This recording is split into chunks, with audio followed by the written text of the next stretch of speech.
Olá e sejam bem-vindos ao CLC. Mais uma semana, às terças-feiras vão começar a correr. Olá, Rafael, estás por aqui? Está tudo bem, Pedro? Está tudo ótimo, está tudo bem. Contigo também? Também vai. Como é que foi a semana? Sempre a rolar, foi longa, bem longa. Mas olha, foi uma semana cheia de temas pequeninos, mas cheia de temas. É os teminhas e os temões. É os teminhas e os temões. Ora bem, para conversar, só para nós fazermos aqui uns apontamentos para vocês perceberem com que linhas é que vocês se cosem, ou como dizia o teu falecido bisavô, quem não sabe cozer, até a agulha estorva. Não, mas não tem nada a ver com esta Foi conversa. só, não tinha, mas eu lembrei-me. Vamos falar sobre Pauline Ferrand Prévost, não é? Pronto, é ex do Absalom, basicamente é isso. Teve o ano da vida dela. Jumbo Visma no XCO, se calhar. Nova BMC Force Stroke, quero falar aqui só uma coisinha sobre ela. W52, penas pesadotas para os atletas. Filipe Gana, licenças das equipas profissionais continentais 2023, aqui sobre um detalhe que eu acho fantástico, que eu quero falar. Bicicletas para escolas no segundo ciclo. Vocês sabiam que Portugal vai ter cerca de 18 mil bicicletas distribuídas por todas as escolas do país, e nós vamos falar sobre isso mais à frente. Pauline foi campeã do mundo de gravel, sabias? É verdade. Ui. E nos homens, há aqui também, vamos abordar aqui a questão do gravel, porque acho que é um tema muito interessante, mais interessante do que às vezes podíamos aqui. Há aqui detalhes que passaram ao lado de muita gente e que eu quero tocar aqui na questão do gravel. Mais, Rafael? Depois vamos vendo, não é? Exatamente. Depois também Conversa puxa conversa. temos as questões que nos deixaram... Exatamente, deixaram-nos bastantes questões, portanto também essas questões também vão dar asos a... E antes de avançarmos para mais, obrigado a todos os nossos patronos que se mantiveram aí fiéis até este momento, continuam fiéis até este momento, e se ainda não és patrono, podes tornar em patreon.com Projeto Pedal _oficial, ajudar-nos por lá, ter acesso a algum conteúdo exclusivo. Não é muito, eu sei que nós falhamos muito nessa parte e também estou a ser aqui honesto, mas aquilo que prova é que os nossos patronos efetivamente estão ali para nos ajudar e para nos apoiar, e portanto o nosso muito, muito obrigado.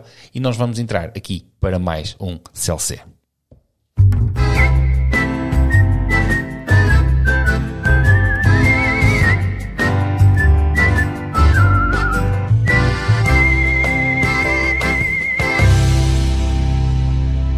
Cá estamos nós de volta. Não era a mesma coisa, Rafael. Desculpa. Vamos lá, meninas. Agora, nós temos que falar. Hoje temos muito assunto para falar e, portanto, vamos começar pelo início. Rafael, Pauline foi apresentada, ou não oficialmente, na Ineos, supostamente. Não, nem oficialmente, nem nada. São os boatos. É boatos. São boatos. Sim, mas... não estejas a dizer que já oficialmente caem já em cima. Pois é, exatamente. Mas há muitos boatos que apontam que a Ineos vai ter uma equipa profissional. Não se sabe, será que vai para o XCO ou terá a roubar a Pauline ao BTT? Para a estrada? Olha, não tinha pensado nisso dessa forma. Não sei, assim, de facto o Pidcock trouxe-lhes muita visibilidade. O Pidcock, que é aquele puto que vai ao XCO de vez em quando. Aquele puto que vai ao XCO. Sim. O Pidcock trouxe muita visibilidade no BTT. Não é que quem estivesse no BTT nunca tivesse ouvido falar do Pidcock, não é? Quem vê BTT também vê ciclismo de estrada, penso eu. E trouxe-lhes muita visibilidade. Agora, será que eles vão ter uma estrutura própria só para o BTT? A questão, e aquilo pode salientar aqui algum interesse por parte dessas equipas, não nos esquecemos de que vive o ciclismo, publicidade. E atualmente, ou seja, para 2023, parte-se do princípio, com o fim do contrato da Red Bull, que o XCO vai ganhar uma outra dimensão em termos de projeção, de mídia. Sim, esperemos que sim. E pode também estar a haver uma cartada dessa parte, digo eu, pode haver um interesse com um aumento exponencial do público, porque o circo está a ser armado de uma forma diferente, e pode haver perfeitamente interesse dessa parte. Efetivamente, os rumores apontam Pauline como quase certa numa possível equipa UCI da Ineos. Vamos a ver como é que vem o futuro. Uma coisa interessante, e que começa também aqui este CLC por provocar, era a questão da Jumbo Visma no XCO, e eu digo isto única e exclusivamente porque a Cervelo apresentou uma bicicleta da BTT, uma Artail. Exatamente, mostrou lá está um quadro a dizer Cervelo. Exatamente, basicamente foi um quadro a dizer Cervelo, que acaba por ser engraçado, porque era engraçado agora estas equipas de começarem de estradas, a entrar mais... estes colossais, entrarem também pelo XCO. E eu acho que era interessante. No caso da Jumbo, assim, particular, não estou a ver quem é que eles pudessem Iam contratar, não tem só atletas. Se fossem buscar fora, não é? Agora, por exemplo, acho que a Ineos, caso estivesse mesmo em vias disso, eu acho que já teria sido na altura, já seria a altura da Pinarello também já ter desenvolvido uma bicicleta do BTT. Não é? A esta altura, caso isto se fosse confirmar, ou seja, eles estarem para criar uma estrutura para a BTT, não era da Pinarello já ter apresentado também qualquer coisa, um projeto que fosse, sei lá. Sim, é verdade. Mas estamos a falar de um projeto onde existe muito dinheiro. Não sei, e isto para dizer o quê? Eu espero honestamente que estes boatos que correm a serem verdade seja para criarem uma estrutura de BTT e não para levarem a Pauline para a estrada. Não é? Que apesar dela ser uma grande atleta, porque acho que ela pertence ao BTT. Pois, sim. Isso acho que já vemos que não existe isso do pertence ao BTT, porque eles pertencem onde vem o cheque, no fundo. Não, quando eu digo que ela pertence ao BTT, é no BTT que ela dá o espetáculo dela. E estamos a falar de uma atleta que foi campeã do mundo de XCO, campeão do mundo de short track, foi também ela foi campeã do mundo de quê, Rafael? De gravel. E falta aqui E maratonas. E de maratonas, exatamente. Ela este ano leva as camisolas todas. Só falta ir buscar a camisola do BMX. E de estrada. Do enduro e do downhill. E de estrada. Era só mais... Faltam algumas.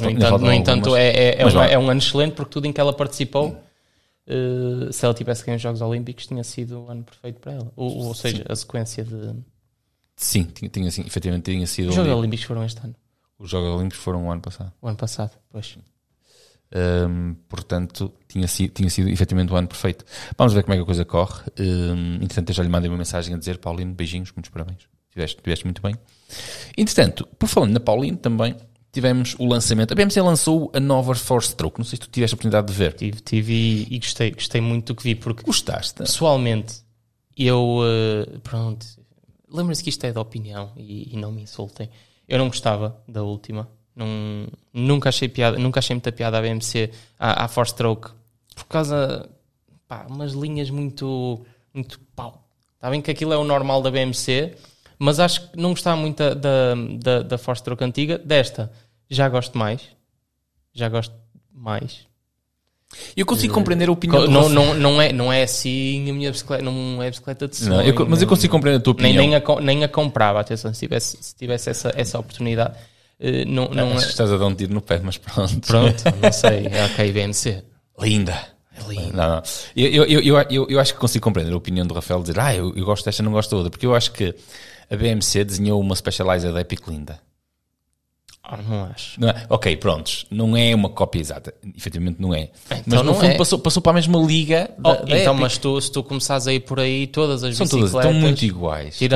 Tirando algumas exceções, as bicicletas são todas inspiradas umas nas outras. Não, as bicicletas, efetivamente, ainda há pouco tempo eu falava sobre isso. As bicicletas estão outra vez muito, muito, muito iguais. É quase como... sei lá, as bicicletas de estrada não há forma de... É aquilo, são todas iguais. Vem uma, tem um cabelo mais à esquerda. Estás ali num ponto de desenvolvimento onde aquilo já está tão desenvolvido, o que é que vais fazer? É verdade, só se enfias o amortecedor é nos crankes. Há uma coisa na Force Stroke que eu acho muito positiva e eu gostei, pelo menos pelos vídeos que andei a ver, que é o espigão agora baixa, o espigão retrátil baixa sem ser necessário o teu peso sobre o espigão. Não sei se reparaste nisso. Mas já havia espigões desses. Mas a BMC não tinha isso ainda. Isso não. Porque, aliás, eu nem sei qual era. Serias da DT Suisse? Não faço ideia, mas... Eu não sei se é os da DT Suisse que já tinham esse mecanismo. Porque eu penso que era... Agora, não sei, posso estar a dizer um erro e se estiver, corrijam-me nos comentários. Mas eu penso que era a própria equipa da Scott que tinha esse mecanismo do coisa baixar sozinho. Scott corre com o Serramo, se não estou em erro. E o Serramo não faz isso. Então não sei.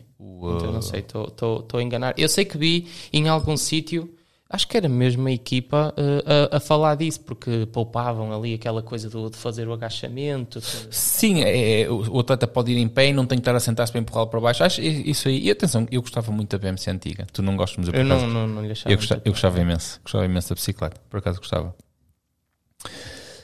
Passando aqui para outro tema. De onde é que eu ia de buscar aqui o tema para não saltar aqui, porque depois há questões que nos foram colocadas que se baralham aqui com isto. Eu quero falar sobre o Mundial de Gravel, Ok, vamos então aqui ao Mundial de Gravel. O Mundial de Gravel, começando pelas femininas, tem aqui uma particularidade muito interessante. Não sei se tu estiveste atento. Não tive muito atento. Sei de uma forma geral quem ganhou e assim, mas não tive. Pronto, mas a questão do pódio, é precisamente a questão do pódio. Pauline Ferrand-Prévot, Sina Frey, Chiara Teoki. Eu acho que é assim que se diz. Chiara Teoki. É um pódio do XCO. A terceira também? Também fui ver. Apesar da Chiara Teoki estar envolvida naquela equipa de estrada, como é que se chama a equipa? Onde saiu o Van der Poel? Não é Alpecin. Não é Alpecin. A Circus. Deixa-me só pesquisar aqui. O Van der Poel veio daquela da Circus Corredão, acho eu. Deixem-me só, peço-vos desculpa. Trinity. A Trinity era do Pidcock. É do Pidcock, exatamente. Eu aqui abarafundi-me toda. Mas basicamente isto é um pódio de... Basicamente é um pódio... Sim, continua. De estrada. Embora ele tenha passado recentemente, esteja na 30 agora. Já nos masculinos há aqui uma particularidade muito, muito interessante. E aqui isto aqui chamou-me a atenção. É que, por exemplo, nós tivemos um pódio onde quer o vencedor, quer o que faz terceiro lugar, não sei se tu conheces. O Mateus. O Mateus, exatamente. Correm os dois com Canyon. Não sei se tu sabias disso. Já me tinham informado. Pronto. Acontece é que a Canyon tem uma vasta coleção, chamemos-lhe assim, de bicicletas de gravel e até de ciclocross. Não é? Rafael, agora vou-te fazer uma pergunta. Com que bicicletas é que eles ganharam esta porra? Eu já sei o que é que tu vais dizer e eu sei que eles correram com bicicletas de estrada. Exatamente. Eles correram com a Canyon Ultimate CFR. E curiosamente, agora vou falar aqui e vou tocar neste assunto, porque havia pessoas que aqui atrás me perguntavam no Instagram: Pedro, disseste que querias meter uns pneus mais rolantes na tua bicicleta e patati patatá. Eu vou dizer quais são os pneus que eu queria meter na minha bicicleta e que vou experimentar no verão, ok? Vou experimentar. Eles correram com os Vittoria Terreno Dry, que é o pneu que eu quero comprar na medida 2.25 para meter na bicicleta de BTT. Eles correram com as medidas 33mm e 35mm, ok? E eu não percebo bem aqui esta opção da bicicleta de estrada, uma vez que eu acho que isto, toda esta situação do gravel ter um campeonato do mundo, para mim ainda é muito confuso, e é mais confuso ainda para aqueles que são os amantes do gravel. Porque esta competição, este campeonato do mundo, veio desvirtuar muito aquilo que era o conceito do gravel até então. A UCI viu aqui dinheiro, não é? Como tudo no mundo anda em redor disto, pelos vistos, digo eu, e enfia aqui um campeonato do mundo. Agora quero ver como é que vai ser as taças, se vai haver taças.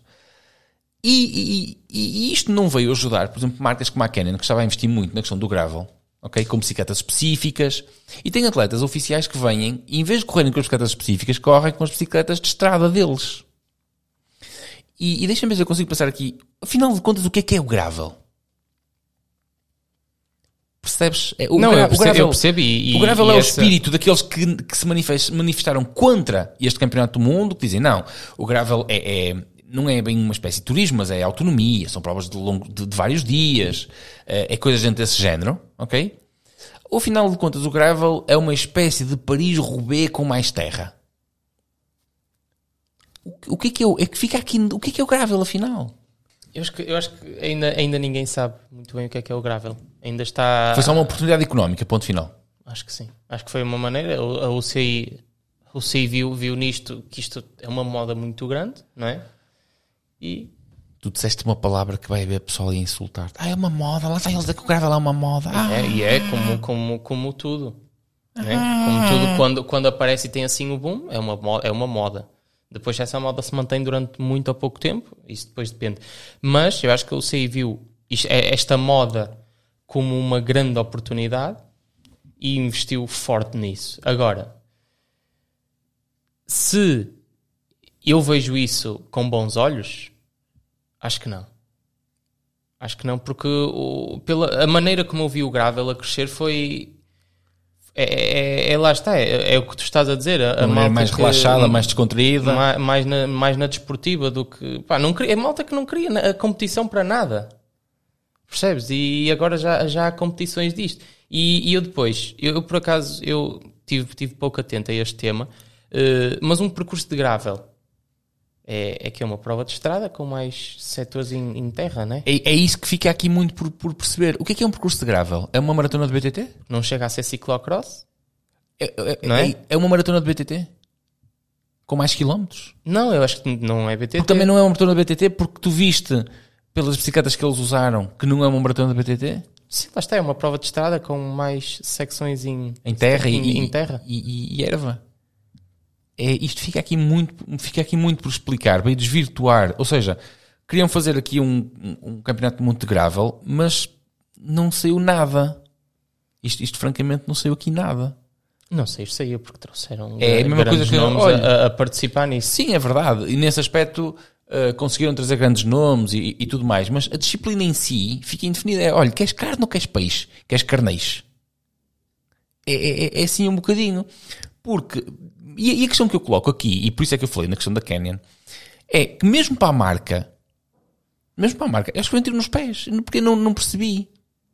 Não, isso também não entendi. Os atletas terão as razões deles para a escolha da bicicleta, isso não faço ideia. Pois exatamente. É que mas mesmo... os próprios representantes... Como é que a Canyon agora vai vender bicicletas gravel? Da marca, e com representantes da marca estou a falar, os atletas que para todos os efeitos são representantes da marca, exatamente. Não optam por bicicletas da categoria. É exatamente isso que eu quero dizer. Como é que fica? Sendo que são eles que ajudam muito nas vendas, porque há pessoal que usa bicicletas, tu agora comprarias... que o Van der Poel usa e isso tudo. A mensagem que eles passaram é: tu agora comprarias uma Canyon de gravel? Não. Qual é a bicicleta que compravas? A que eles usavam. A que eles usaram.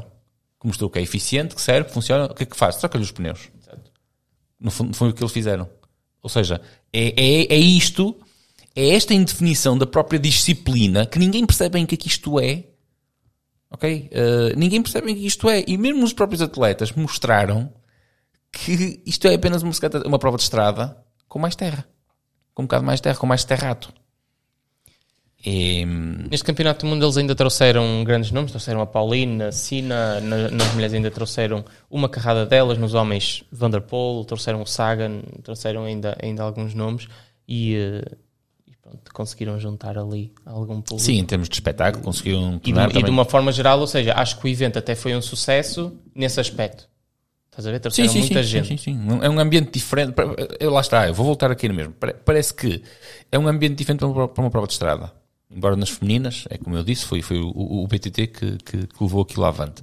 Mas eu acho que é esta indefinição do que é bem o gravel, como é que ele vai ser o gravel, isto tem que ser bem definido, porque senão vai cair aqui é só mais uma prova de estrada, é só mais uma camisola. Arranjaram um nome diferente para dar mais uma camisola a alguém. Mais uma corrida no ano. Exatamente, e para fazer mais uma corrida no ano. E depois agora levanta-se aqui outra questão. Vai haver provas de taça? E nas provas de taça, a Pauline, é como tu dizias até aí bem, vai sair do BTT, vai prescindir de calendário do BTT para fazer o gravel, para defender a camisola. Afinal, onde é que isto está? Que tipo de patrocinadores é que há para isto? Porque neste momento os patrocinadores vieram por causa dos nomes, não é? Mas se houver um calendário com taça, tu vais ter atletas como Mathieu Van der Poel, que não vai conseguir defender tudo e mais alguma coisa. Vai ter que fazer opções. Então isto caiu aqui, lá está. Isto, na minha opinião, isto nem é carne nem é peixe. Isto é um carneijo.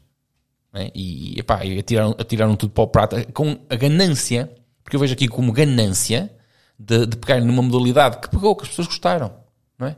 O gravel, as pessoas gostaram desta história de uma espécie de, isto não é estrada, isto também não é BTT, é uma coisa mais relaxada de estar no mundo do ciclismo, muita gente de viajar e de conhecer novos sítios, pegaram nisso, pegaram no nome, que eu acho que pegaram no nome, não pegaram no conceito de gravel, pegaram só no nome, e disseram, vamos pôr aqui uma coisa com terra, vamos pôr estes gajos a correr e vamos lá correr. Os atletas inteligentes, porque os atletas são inteligentes.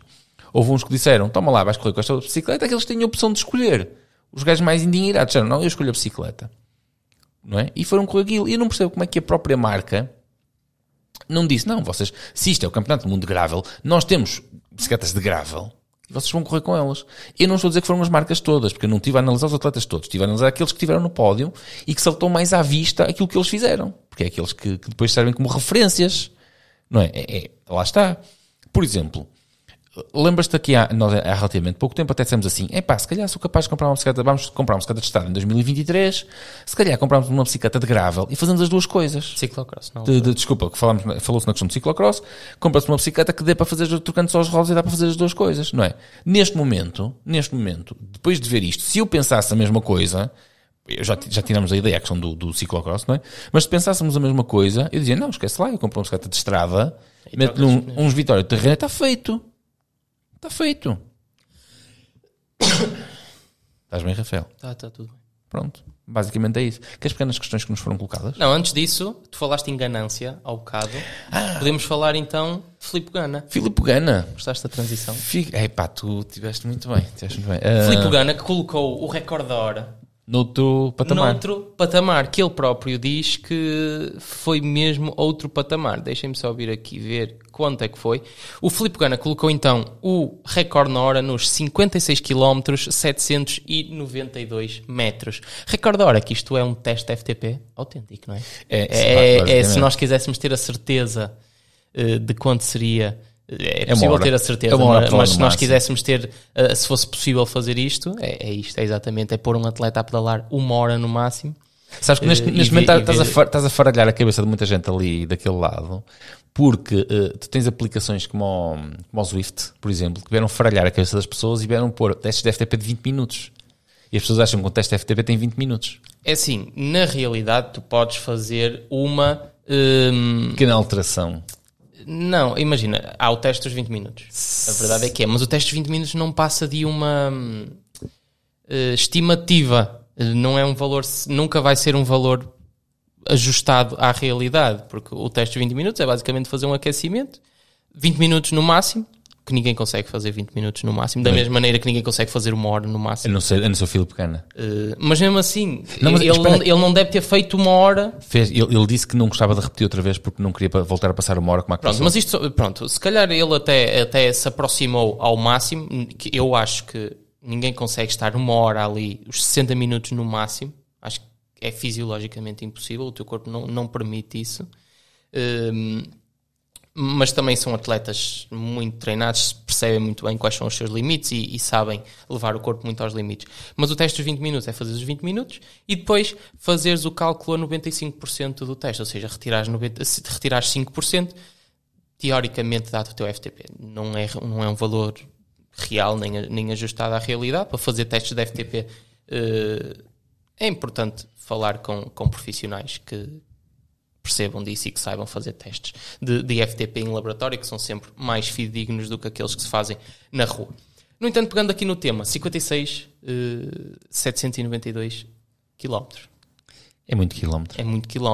Sendo que ele... Eu depois estive a ver, isto há 3 categorias para os recordes. Há os recordes da hora, há os aprovados pela UCI, há os recordes de melhor esforço humano, e depois ainda há uns recordes com umas siglas esquisitas, mas esses recordes são um bocado parvos e não entram bem para a conta. Mas estas 2 categorias existem porque bem antes da altura do Eddy Merckx, faziam-se recordes da hora, mas com bicicletas muito alteradas. Até então a UCI veio pôr regulamentos nisto, que é, ok, querem tentar, vamos fazer disto uma coisa séria, então tem que correr todos sobre as mesmas condições. Qual foi a principal regulamentação que a UCI fez? Foi o tamanho da roda. As rodas passaram a ter que ser exatamente iguais. E muitas coisas que eles tinham a nível de equipamento, sim. Mas essencialmente só para definir bem aqui, as rodas de antes podiam ser assimétricas. Por exemplo, tens uma roda 28, uma roda 24 à frente, estou agora a dizer aqui à toa, não é? Mas podias ter, e depois eles veio regulamentar, veio limitar a estrutura da bicicleta, veio regulamentar a estrutura da bicicleta e dizer as rodas a partir de agora têm que ser iguais e, portanto, vamos estabelecer de novo o recorde da hora. Exatamente. Só para terem uma ideia, um atleta que veio colocar isto do recorde da hora, que toda a gente conhece, que é o Eddy Merckx, na altura eu tinha aqui a data que já não me lembro. Mas pronto, o Eddy Merckx é muito conhecido por causa disto do recorde da hora. O anterior foi o Vítor Campanhertz em 2019, que estava com 55,089, e agora Filipe Gana veio colocar nos 56,792. Isto agora só com motor elétrico é que vai lá.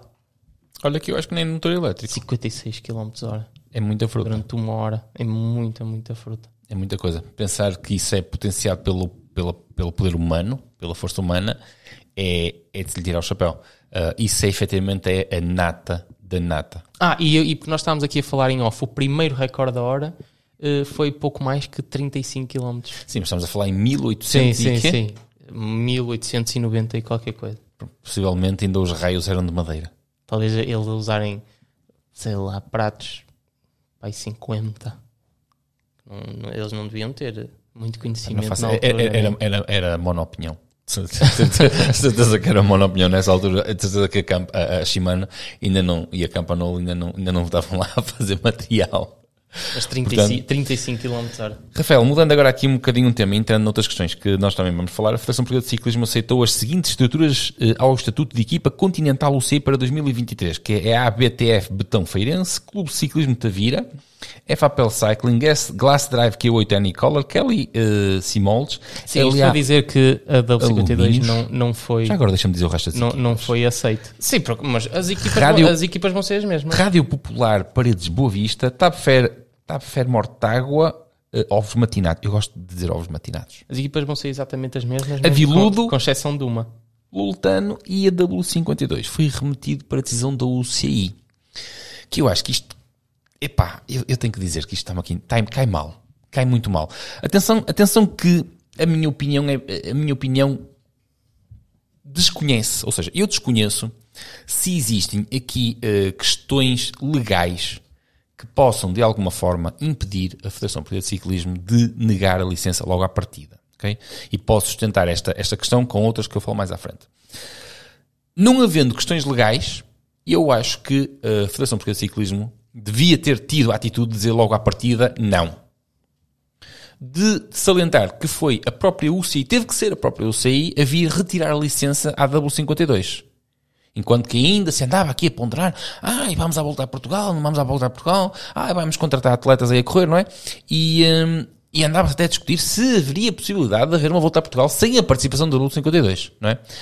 É importante que esteja. E até que veio a UCI, basicamente assim, tenham vergonha na cara, não vai. A licença ficou por aqui, ok? Agora, volto a salientar aqui a questão. Eu não sei se legalmente em Portugal a Federação Portuguesa de Ciclismo poderia ter tomado esta decisão. Da mesma forma que não sei se a Federação Portuguesa de Ciclismo podia logo à partida ter dito, vocês não vão, ponto final, ok? E então remeteu a decisão para a UCI.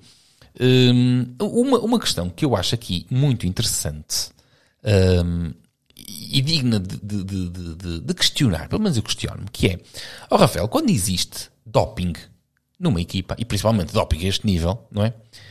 Quem é o primeiro gajo a saltar fora? É diretor desportivo, normalmente. É o patrocinador. Sim, nesse aspecto. Quem é? Ou seja, doping, quem é o primeiro gajo a pôr-se na alheta, a fugir? Aí eu não tenho nada a ver com isto, eu já fui, já saltei, não é? No mínimo é estranho que neste caso, em Portugal é tudo ao contrário, não é? É o próprio patrocinador a querer estar à força e a entrar de pé de cabra nisto. Senão nós estamos, eu não sabia de nada, mas nós vamos estar na mesma. Não sei, para mim é confuso. Sou-te muito franco, para mim é muito confuso. Não, há aqui contornos que nós não conhecemos da certeza absoluta. Não, meus caros, por favor, vocês questionem-se desse lado. Vocês veem todos os casos que houve a nível mundial. Quando há um caso, o patrocinador é o primeiro a saltar fora e a dizer, eu não tenho nada a ver com isto. E desaparece. E durante anos não se... Que é isso que se perde no ciclismo. Em Portugal é ao contrário. Em Portugal eu quero estar porque eu tenho que estar e vou estar metido aí a pé de cabra. Nem que eu tenha que... E vou estar e ponto final. Eu acho que para bem do ciclismo, e eu já ouvi opiniões, já me fizeram chegar opiniões, esta é a minha.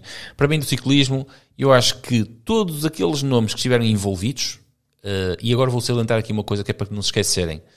Eu sou portista e dói-me muito que isto tenha acontecido com o clube pelo qual eu torço, esteja envolvido. Dói-me muito. E, portanto, eu acho que para bem de todos no ciclismo, eu como técnico de ciclismo, como simpatizante do Futebol do Porto, mas sobretudo como profissional de ciclismo, era bom para todos. Todos aqueles que estiveram envolvidos no escândalo, de uma forma ou de outra, estarem quietos, calados e fingirem-se de mortos durante uns tempos. Depois voltem, porque eles voltam todos. Porque toda a gente volta, não é? Mas durante uns tempos faziam como o Bobby. Quieto, calado, faz-te morto. Mas há situações muito engraçadas porque depois tens gente que está envolvida no caso, que toda a gente conhece, que surge aí depois com um projeto próprio. E eu penso, a lata que é preciso ter, tu já viste? Tu já viste que precisas de os ter deste tamanho? E vais bater à porta dos patrocinadores? Com que moral? Eu gostava de saber. E ele agora, a pessoa em questão, não pode fazer nada porque não pode estar envolvido de maneira nenhuma no desporto, não é? Mas imagina a cara da pessoa que entra lá com o dossiê. Com que lata é que pede apoio aos patrocinadores? Esta situação toda ela é desconcertante. Não sei como é que é de caracterizar isto. Francamente não sei. Não sei como é que a opinião pública lida com isto. Porque depois levamos sempre com a velha máxima do ciclismo são todos iguais, que é uma frase que me irrita, que vocês não imaginam.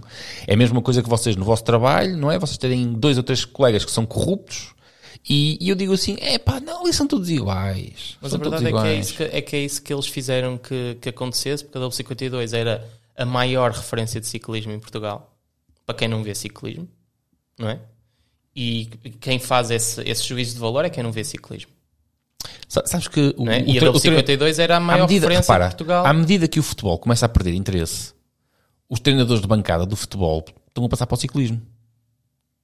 Toda a gente tem direito de opinião, não é? Mas há um fenómeno que eu tenho encontrado, então com as questões do que se tem passado com o João Almeida e por aí fora, que eu vou vendo alguma coisa. O treinador de bancada do futebol parece que foi despedido do futebol, que ele perdeu um bocado ali o interesse, não é? E então eles passaram para o ciclismo e há coisas que, francamente, no que diz respeito a isto, meus caros, está na altura de limparmos. Se queremos crescer, temos que os ter no sítio, temos que tomar decisões e é preciso crescer.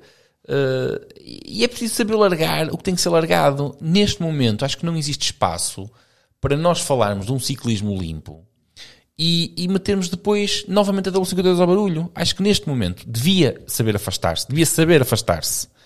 Eu não estou a dizer que não volte. Eu tenho 43 anos e eu lembro da W52 desde pequenino, desde que o meu pai me levava ao ciclismo, tinha eu os meus 6 anos, 8 anos. E eu acho que a única vez que vi Ferraris F40 ao vivo foi com o símbolo de W52.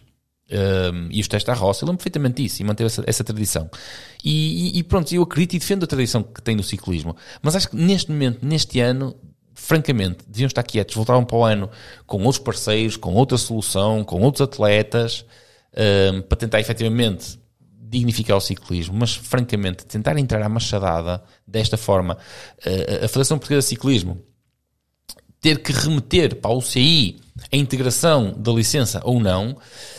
Eu acho que não está neste momento a prestigiar absolutamente ninguém. Isto também já podemos entrar então aqui em algumas perguntas que nos colocaram. E uma delas é relativa a este tema, que é do Manuel Oliveira, que diz: João Rodrigues suspenso por 7 anos e outros 6 suspensos por 3. Fim da equipa e dos atletas. Fim da equipa / atletas. Eu acho que a equipa nunca não será o fim da equipa, porque a equipa pode voltar, lá está, é como disseste. É porque estamos aqui a ver manifestamente qual é o interesse do dono, chamamos assim, ou seja, a equipa estamos a ver, não passa aqui, não passa de empresários que metem dinheiro e montam a equipa que querem, não é? Portanto, se não for... não é com estes atletas, montam com outros, independente de tudo o resto. Dos atletas, em Portugal eu acredito que não. Acho que eles, assim que acabarem a suspensão, voltam como sim, já foi o caso de outros. Eu acho isso correto. Podia sentar-me aqui a dar exemplos. Não acho correto, mas já tivemos muitos casos desses e aposto que vamos continuar a ter. Mas pronto. Para fora, ou seja, carreira de ciclista destes atletas acabou. Carreira de ciclista que é lá fora? Sim. Não, sim, também já não havia. Também já não havia. Já havia pouco, mas sim, talvez cá dentro, numa equipita ou outra, há sempre quem esteja disposto a ter esta gente. Vamos passar então para... Questões? Não, ainda temos... Vamos já despachar as questões todas relativas a este tema. Perguntaram também, W52 e o doping em Portugal, será que com o caso da W52 as coisas vão melhorar? A minha opinião é que sim. Porque acho que, quando é que foi a última vez que tivemos assim? Ora, pelo menos houve uma decisão já positiva que eu enquanto treinador, tenho nas formações da Federação que se venha a falar disto há algum tempo, há aqui pelo menos uma decisão que já foi positiva, que é a obrigatoriedade dos atletas terem passaporte biológico. Pelo menos a partir daqui eu acredito que alguma coisa vai melhorar. Se isto serviu de exemplo ou não, nós tivemos aqui há uns anos atrás também o caso Liberty, não é? Que já lá vai uns anos e devíamos ter aprendido alguma coisa, e parece que agora, vendo aqui o caso da W52, parece que não aprendemos grande coisa com isso. Pelo menos agora a Federação, ou seja, ao meter o passaporte biológico, obrigatoriedade de todos os atletas terem, vamos a ver se serve para refriar alguma coisa, vamos a ver também, é que isto não é só coisas negativas, não é dizer, não, é uma forma de castigo, não, eu acho que o facto de todos os atletas terem passaporte biológico, agora, na minha opinião, é uma credibilização do ciclismo nacional e é também uma forma de começarmos a dar lugar a atletas mais jovens, porque sempre que nós tiramos um mamado do pelotão, estamos a abrir a porta para um atleta jovem com talento, a sério, não é? E aí talvez surja então a possibilidade de começarmos a pôr mais atletas lá fora, como ainda agora pusemos, por exemplo. O António Morgado, por exemplo, e acho que houve outro atleta que vai com ele para uma equipa, curiosamente uma equipa continental também. É uma equipa continental que tem uma reputação incrível e que aposta forte nos talentos, para depois os colocar lá fora. Continua. E depois ainda temos... esta pergunta foi do AF Canuto. E depois o André Curto pergunta: qual o efeito das substâncias doping utilizado pelos atletas da W52 Futebol Clube do Porto no organismo? Ora bem, eu não sei ao certo que substâncias é que foram apanhadas, como vocês imaginam, não é? Porque aquilo falava em substâncias e métodos dopantes. Aquilo que eu posso falar sobre, por exemplo, métodos dopantes. Não há muitos métodos dopantes que sejam proibidos. Por exemplo, a manipulação do sangue, agora vou falar, é proibida. Ou seja, um atleta não pode ter picadelas no corpo, porque se um ciclista tiver picadelas no corpo, vai ter que justificar muito bem justificada. Um atleta, se for apanhado, por exemplo, num hotel com seringas, mesmo que vazias, ele vai ter que justificar aquilo muito bem justificado, porque isso são métodos dopantes, ok? São métodos e substâncias proibidas. Um atleta que faça, isto é mesmo muito conhecido, acho que para toda a gente que viu o caso Lance Armstrong e tudo mais, percebe isto. Um atleta que, por exemplo, que faça uma transfusão, que é talvez as coisas mais utilizadas no ciclismo, ou seja, está introduzido o próprio sangue ou do sangue de um amigo que seja compatível, não é? Ao aumentar a quantidade de sangue, está a aumentar a quantidade de aporte de oxigénio. E basicamente a questão do endurance anda muito aqui, que é quanto mais oxigénio tu conseguis transportar na tua corrente sanguínea, mais eficiente, mais resistente tu vais ser. Okay? Há pessoas que têm uma capacidade superior de forma natural, genética e adquirida com o treino, porque a genética no fundo é melhorada com o treino. Há aqui uma coisa que é preciso separar, porque depois há pessoas que confundem e depois fazem comentários que não percebem a ponta de um corno disto, que é, se o Joninhas nasceu para ser anão, por muito basquete que ele jogue, ele nunca vai ter 1,90m. Okay? A questão é que eu estou-vos a falar de uma coisa que para vocês é observável. Se eu nasci para ter 60 ml de VO2 máximo, por muito que eu treine, eu não vou chegar aos 85. Ou aos 92, como como é que se chamava o gajo? O Froome? Não era o Froome. É um ciclista muito conhecido que agora não me recordo. Ou seja, eu não vou conseguir fazer isso. Não é só treinar. Nós andamos aqui com uma questão que é só treinar. Não. O treino leva-te até ao máximo potencial genético. Ok? Mas não passas disso. Portanto, se tu nasceste para ter 1,60m de altura, por mais basquete que tu jogues todos os dias, meu caro, tu não vais ter 2 metros. Ponto. No ciclismo acontece a mesma coisa. Portanto, acontece é que existem formas de eu te pôr mais alto. Posso-te partir as pernas, posso-te esticar os ossos, posso-te fazer isso. E no ciclismo também há formas de eu te pôr com um VO2 máximo maior e dar-te um bocado mais força, com hormonas, com transfusões de sangue. Por exemplo, uma coisa que é proibida também, tu não podes chegar ao final de um dia e enfiar um frasco de soro para a veia, não é? Porquê? Porque vais estar melhor no dia seguinte, vais recuperar melhor, isso é proibido. Isso são formas que te aumentam o rendimento, só que são proibidas. E o desporto, as regras do desporto estão bem estabelecidas à partida. Portanto, eles sabem o que é proibido e o que não é proibido. E depois também há aqui uma coisa que é muito interessante, que é o doping é proibido. Não é porque te aumenta a performance. O doping é proibido porque põe a tua vida em risco. Dopar mata. dopar mata. Podes dopar, mas tu vais morrer. Já tivemos casos de ciclistas que morreram. Sim, ciclistas e outras... E mesmo no caso do Lance Armstrong, uma das teorias para o cancro pode ter sido a utilização de substâncias, por exemplo, como a eritropoetina, que provoca um desenvolvimento celular tão grande que pode ter atuado em células eu vou dar aqui que não era suposto. Eu vou dar aqui um exemplo pessoal. Eu estou neste momento a estudar um problema cardíaco que me foi diagnosticado. Uma das primeiras coisas que me foi perguntado pela cardiologista quando soube que eu praticava ciclismo é se eu tinha tomado alguma vez na vida substâncias dopantes.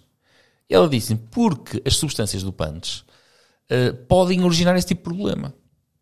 Portanto, é logo das primeiras coisas que se coloca. Portanto, nós não sabemos que substâncias é que foram encontradas nos atletas da Dope 52. Sabemos que de métodos proibidos não existe muito. É tudo coisas injetáveis e por aí. Em termos de substâncias, a mais conhecida será talvez a eritropoetina, que é comumente encontrada nos atletas, porém também há a testosterona, há corticoides e isso tudo para retirar a dor e isso tudo. Pronto. Cocaína. Sim, cocaína é conhecido para droga, mas é um estimulante. O Maradona era... Eu desafio-vos a vocês irem ver o Maradona aquecer, que as pessoas agora veem aquilo e dizem, aquilo aquece, olha como é que ele aquece. Não, ele já estava todo mamado. E quem percebe que ele já estava completamente drogado ali durante o aquecimento, não é? Porque o efeito que ele tem sobre a bola, ou seja, a maneira como ele lida com a bola, já vês que é uma pessoa que está ali extremamente excitada para jogar. Acontecia muitas vezes é que depois os atletas usavam aquilo para jogar melhor e depois acabavam por ficar viciados. Era assim que funcionava. Não é nas festas como as pessoas pensavam, mas pronto. Chuta, falando em futebol. Bem, A. Fernandes André, gestão de queimbras. As queimbras não se gerem, as queimbras evitam-se. Exatamente. Gestão de queimbras, manter-te hidratado. Ingestão de potássio. Aquelas coisinhas que já se sabe, acho que toda a gente sabe. Ou comer uma bananinha. No fundo as queimbras acontecem, por acaso aqui atrasado tive um amigo meu e quase teu professor que me mandou precisamente uns artigos científicos que apontavam que os últimos estudos sugerem que as queimbras são meramente genéticas. Sim, mas uns estudos não invalidam o que já existe, que as queimbras também são provocadas por desidratação, e falta de potássio e falta de treino. E também... intensidades a que não estamos atenção, habituados. Quando nós falamos em excesso de treino ou falta de treino, nós falamos de treino que não é adequado. Exato. Porque assim, intensidades que nós não estamos preparados para aquilo. Exatamente, pois o corpo não vai ser eficiente naquilo. É quase, pensem desta forma assim, tentar, vocês percebem, vocês afinam um carro ao ralantinho, não é? Mas depois quando vocês aceleram, o carro engasga. Mas vocês só aceleram quando já estão a correr. É porque vocês não testaram isso, vocês não treinaram o carro para trabalhar aquelas rotações. Ou como eu costumo dar um exemplo, os carros de rally, se vocês já ouviram um carro de rally ao trabalhar ao relantinho, ele parece que vai estar sempre a afogar, está sempre a ir abaixo. Porque os carros de rally são trabalhados para trabalhar apenas altas rotações. Acontece que aquele motor, quando está a altas rotações, é um relógiozinho suíço, não é? Mas quando está ali devagarinho, o que acontece muito com vocês também é ao contrário. Vocês treinam muito, desculpem lá, treinam muito, mas treinam muito mal. Não é? E depois o corpo não está habituado a isso. E depois os erros de alimentação e de hidratação daquilo que eu vejo são coisas aberracionais. E portanto, se vocês não fazem isso tudo direitinho, não há como. Não há como ter as coisas direitas. Eu quando tenho sede bebo água. Já vai tarde. Isso nós costumamos, acho que no ciclismo é uma coisa geral, não é uma coisa que nós inventamos, que é, e mesmo no desporto em geral, é comer quando não temos, antes de ter fome e beber, antes de ter sede. Tive uma situação, uma pessoa que me disse a seguinte situação: eu treino sem água, que é para habituar o corpo a não usar água. E eu pensei, pois, essa faz-me lembrar o burro do moleiro. Sabes a história do burro do moleiro?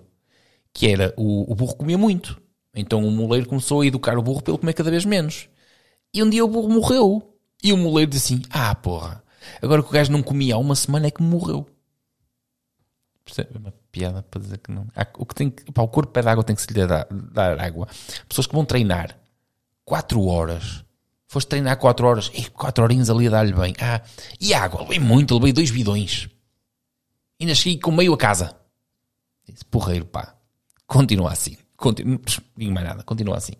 Chuta para a próxima. Para quando toda a info sobre as aulas de adultos? Já estão online. Já estão online com datas e temas. Já estão online. Pressões para pneus de estrada. Ora bem, eu, por exemplo, eu sou uma pessoa que lido com muita pressão. Eu trabalho bem sob pressão. No entanto, os pneus uso pressão baixa. Pressão de estrada, dependendo do pneu, 7, 8 bares. Eu sempre andei com 7, 8 bares e nunca furava. E a pessoa lá à minha volta, não, porque isto agora é com na altura, boios é que são bons. Então Maria, podes vir a casa buscar. E agora há outra moda incrível, que é, não, agora é, esqueci-me do nome do pó. Como é que nós usamos com líquido? É tubeless, aqui é bom. Então Maria, podes vir buscar. Mas tubeless sempre dá para desenrascar. Com uma câmara de ar vais ao sítio. Sim, com tubeless dá para desenrascar, com uma câmara de ar vais ao sítio, mas pá, para mim, francamente, e o pessoal já tem estado a dar a volta a isso, câmara de arzinha, 7 ou 8 bares, rolas ali que é um mimo.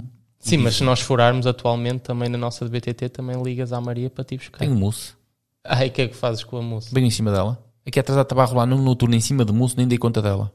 Foi uma pessoa que vinha atrás de mim e disse, Pedro, tens o pneu muito baixo, isso é normal. E eu olhei para trás e disse, tens razão, estou furado. E em cima de mousse a rolar a direito pela marginal fora, nem dei conta. Quando estamos perto, não, mas aqui eu nem dei conta. Podes fazer isso agora, se estivermos numa volta mais longe. Sim, ok, mas isso logo se vê. Furaste, tens furado? Eu não. Desde que tens mousse, desfuraste? Não. Então estás a falar de quê? E temos também outra pergunta de uma pessoa diferente. Pressão de ar dos pneus.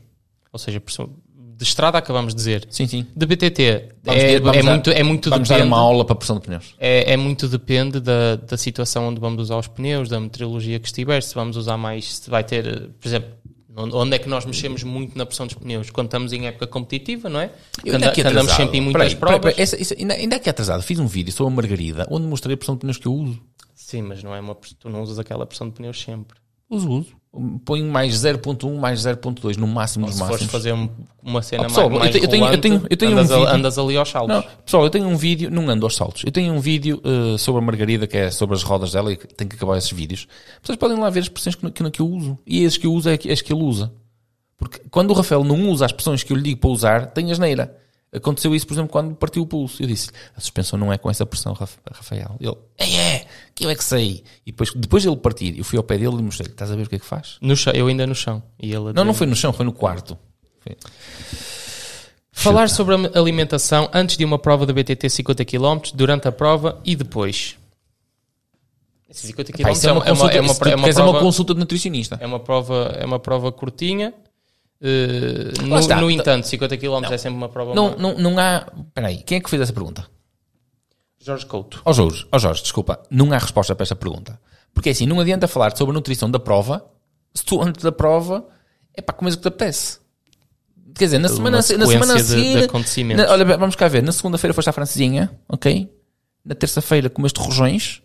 Na quarta-feira, deixa-me cá ver, foram tripas enfarinhadas, que eu adoro tripas enfarinhadas, já fica aí a dica.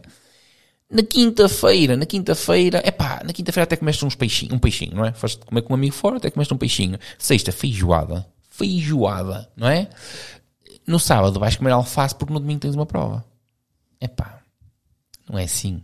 Um gajo tem que preparar com semanas antes, meses antes. Não é assim. Não adianta dar a falar da alimentação para a prova se não fizeres tratamento antes. Aliás, nós acabamos de falar isso. Não adianta durante a prova tu enfardares a água se durante a semana inteira não bebeste a água direitinha. Portanto, nós não podemos falar de alimentação para a prova. Não existe isso. Não existe. Há toda uma preparação. Não é? Pois, é só isso. Chuta. Treino polarizado. Trabalho apenas na zona 2 e nas zonas 4 e 5, deixando de lado a zona 3. Bom método? Ora, antes de mais, eu quero fazer aqui uma referência ao treino polarizado, do qual eu sou extremamente fã. Treino polarizado é uma técnica mesmo muito, muito recente. Mas basicamente o treino polarizado é exatamente a mesma coisa. Por exemplo, quando eu era miúdo, nas aulas de educação física, nós dizíamos assim: vamos fazer atletismo. Agora fazemos jogging ou running, não é? O treino polarizado é apenas... Atletismo, não sei se sabes, atletismo é um conjunto de... Sim, mas quando era para irmos correr, a pessoa dizia, agora vamos correr, vamos fazer atletismo, ok? Eu sei que tem muitas disciplinas. Quando eu digo vamos fazer BTT, Tu podes-me aparecer com a bicicleta da Enduro, eu digo, mas é na XCO. Não é? É a mesma coisa. É para contextualizar. Aquilo que eu quero dizer é que o treino polarizado é um nome fancy que se deu ao treino fartlek. Ponto. Ok. Não é novo. Isto tem décadas. Décadas. Não sei como é. Agora, de um momento para o outro, não é só tu que me estás a questionar. Toda a gente vai, Pedro, treino polarizado funciona? E eu, vamos chamar os bois pelos nomes, como dizia o teu bisavô. Chama-se fartlek. Vamos chamar direito, não é? Como, queres fazer running comigo? Quer dizer, fazer jogging? Não, vamos correr? É isso? Vamos atletismo? Então vamos. Prontos. Mas não. Treino polarizado funciona? Funciona. Está mais do que testado. Mas, em vez de chamar polarizado, dá-lhe o nome correto. Fartlek. Agora vai aparecer para aí. Agora vai aparecer para aí uma gaja qualquer. A dizer, não é a mesma coisa. Porque não sei. Estudem. E depois não digam parvoices. Está bem? Não é para ti. Okay? É para a gaja histérica. É para a gaja histérica. Não me meto. Não, esse tipo de treino, francamente, está muito testado, está muito validado, funciona, sem sombra de dúvida que funciona. Aliás, na verdade, cada vez se está a voltar mais ao treino de fartlek, que é variações de intensidades baixas para intensidades muito altas, onde abandonamos ali, para todos os efeitos... É mais uma zona de transição do que zona de trabalho. Abandonamos ali o glicogênio oxidativo, para todos os efeitos, e trabalhamos só o aeróbio e o anaeróbio. Sim, faz ali... Também, por exemplo, Inigo Mujica, já leste livros dele, e ele defende muito o treino em U, que no fundo é isso. É dar pouca relevância ao treino da zona glicolítica e trabalhamos muito a base e muito o anaeróbio. Eu aqui atrasado partilhei contigo um estudo científico de uma atleta do cross country skiing, não sei se tu viste, porque era um trabalho excelente é um trabalho único, é toda uma carreira desportiva num trabalho científico, que é mesmo muito raro de nós termos, porque por norma aquilo que nós temos é 1 ano de trabalho, 2 anos de trabalho, um ciclo olímpico. Agora nós temos toda uma carreira desportiva sintetizada num estudo em horas, em intensidades, tudo isso é absolutamente fantástico. E no fundo replica precisamente isso. Portanto, sim, cada vez mais, eu próprio sou fã, e cada vez mais trabalha nisso, ao contrário do que se andou a fazer aqui há uns tempos atrás. E atenção, enquanto estou a falar nisto, mesmo para atletas, onde depois a intensidade de trabalho é glicolítica, como é o caso do XCO. E cada vez se orienta mais para isso. Isto porque chega-se à conclusão que o trabalho em zonas glicolíticas, se calhar, o dano é maior do que o benefício. E, portanto, treino de fartlek, ou se lhe quiser chamar polarizado, porque estamos a falar exatamente da mesma coisa, com um nome mais fancy, mais chique, porque dar os nomes que nós dávamos antigamente parece que não é. Estamos a querer inventar a roda. Só que em vez de chamar roda, agora chamamos, olha, tens wheels no teu carro. Deixa-te para a próxima, Rafael. Suspensão traseira vertical versus horizontal. Vamos andar à porrada. Achas que há diferença? Vamos andar à porrada. Mas agora, há diferença? Ora bem. Porque depois a geometria toda da bicicleta não... Pá, não sei, por acaso é... Boa pergunta. Ora bem, queres levar 2 bidões na bicicleta? Horizontal. Eu, por exemplo, eu agora vou falar aqui em nomes. A Scott Spark, o modelo antigo, não é? Já não é esta última nova. Eu acho que a bicicleta tem um comportamento genial. Eu adoro a bicicleta a responder a geometria, todo o conjunto, toda a bicicleta. Eu acho a bicicleta genial. Eu sou, é a melhor bicicleta que eu já experimentei. Pois, também eu. Acho que toda a bicicleta tem um comportamento genial, francamente tem. E é um amortecedor vertical. Amortecedor horizontal, por exemplo, das bicicletas de amortecedor horizontal que eu tenho experimentado até à data de hoje, há exceção, e agora vou dizer aqui uma coisa que isto quase parece heresia, da Specialized Epic, e eu vou dizer a coisa, agora que eu tenho uma bicicleta com um amortecedor horizontal, eu gostava de ter o Brain no amortecedor traseiro. À frente não. Cruz nisso. Vá de reto Satanás. Mas no amortecedor traseiro eu adorava ter. Francamente gostava de ter o Brain a controlar-me aquele amortecedor, porque uma das coisas que eu me queixo e obriga-me a usar sempre muito bloqueio, não é? É aquele gingar. Nas bicicletas de vertical, eu francamente não sinto, nas que eu experimentei, eu não sinto tanto isso. Francamente não sinto, estou-me a lembrar aqui outra também que gostei muito de testar, com amortecedor horizontal, mas lá está, vamos já ao mesmo. Foi a Trek. A Trek está também tem um comportamento muito, muito, muito bom. Mas de resto, eu acho que francamente nós devemos adequar a bicicleta àquilo que nós utilizamos. Não existe uma bicicleta perfeita, existe a bicicleta perfeita para determinada situação, mas de resto devemos adequar a bicicleta àquilo que nós precisamos.